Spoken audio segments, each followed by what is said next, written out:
الحمد لله رب العالمين والعاقبة للمتقين والصلاة والسلام على سيد الأنبياء والمرسلين وعلى آله وأصحابه أجمعين.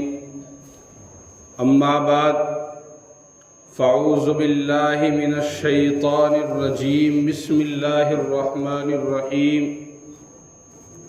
يا أيها الذين آمنوا اتقوا الله حق تقاته ولا تموتن إلا وأنتم مسلمون.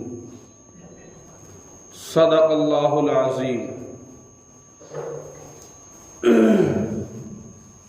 وقال النبي صلى الله عليه وسلم إنما الأعمال بالنيات أو كما قال عليه الصلاة والسلام.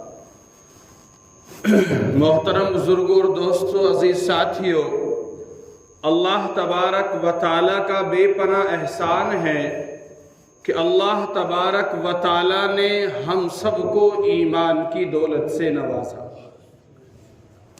یہ ایمان کی دولت اتنی بڑی دولت ہے کہ انسان کے پاس سب کچھ موجود ہو اور ایمان کی دولت انسان کے پاس موجود نہ ہو تو کل قیامت کے دن انسان کی نجات کا جو ذریعہ بنے گا وہ یہی ایمان کی دولت ہے، جس کے ذریعے سے انسان کو نجات جو ہے نصیب ہوگی. جب انسان اپنی زندگی کو گزارتا ہے، انسان اپنے جو اللہ نے اس کو وقت دیا ہے، جو وقت لے کر کے دنیا کے اندر وہ آیا ہے، اس وقت کو جب وہ گزارتا ہے تو اس سے اچھائیاں بھی صادر ہوتی ہیں، اس سے برائیاں بھی صادر ہوتی ہیں. تو اللہ تبارک و تعالیٰ نے وقتاً فوقتاً اللہ نے ایسے موقع فراہم کیے ہیں. اللہ ایسے موقع فراہم کرتا ہے کہ جو انسان ہے گناہوں کے دلدل کے اندر پھنسا ہوا ہے، یہ انسان کس طریقے سے نجات کو پا جائے، یہ انسان کس طریقے سے نجات پانے والا ہو جائے، اللہ تبارک و تعالیٰ وقتاً فوقتاً ایسے موقع فراہم کرتے رہتے ہیں. اب جو یہ مہینہ چل رہا ہے یہ شعبان کا مہینہ ہے. اس مہینے کے اندر اللہ تبارک و تعالیٰ نے ایک رات ایسی رکھی ہے جس کے بارے میں علماء اکرام نے اور احادیث نبویہ کے اندر اور قرآن کریم کے اندر جس رات کی بڑی بڑی فضیلتیں آئی ہیں. شیخ عبدالقادر جیلانی رحمہ اللہ اس رات کے بارے میں فرماتے ہیں کہ یہ رات جو 14ویں شب کے اندر آتی ہے، شعبان کی جو 14 تاریخ ہوتی ہے، چاند کی 14 تاریخ کے اندر یہ رات آتی ہے، اور اس رات کے اندر بڑے بڑے جو ہے گناہ گاروں کے اللہ تبارک و تعالی مغفرت فرماتے ہیں. شیخ عبدالقادر جیلانی رحمہ اللہ اس رات کے بارے میں فرماتے ہیں کہ یہ رات شب برات ہے، اور اس کے اندر اور ہمارے دیار کے اندر اس رات کو شب برات کہا جاتا ہے، اور ہماری جو عام بھاشا ہے اس کے اندر اس کو صبرات کہا جاتا ہے. تو شب برات اس کا نام کیوں پڑا؟ شیخ عبدالقادر جیلانی رحمہ اللہ اس کے بارے میں فرماتے ہیں کہ شب برات اس کا نام اس وجہ سے پڑا ہے جو اللہ کے نافرمان لوگ ہیں، جو اللہ کی نافرمانی کرنے والے لوگ ہیں، جو اللہ کے حکموں کو پامال کرنے والے لوگ ہیں، جو صبح سے لے کر کے شام تک اور شام سے لے کر کے رات تک یہ لوگ گناہوں کے اندر پڑے ہوئے ہیں. نہ انہیں اللہ کے کسی احکام کی کوئی پرواہ ہے، نہ انہیں نبی کے کسی حکم کی کوئی پرواہ ہے. ایسے جو لوگ ہیں اللہ تبارک و تعالی اس رات کے اندر ان لوگوں سے جو ہے بری ہیں. اللہ ایسے لوگوں کی مغفرت نہیں فرماتا. اور جو لوگ اللہ کے حکموں کی پابندی کرتے ہیں، جو لوگ اللہ کے بتائے ہوئے راستے کو اختیار کرتے ہیں، وقتاً فوقتاً ان سے گناہ ہو جاتے ہیں، لیکن گناہ ہونے کے بعد ان پر اصرار نہیں کرتے،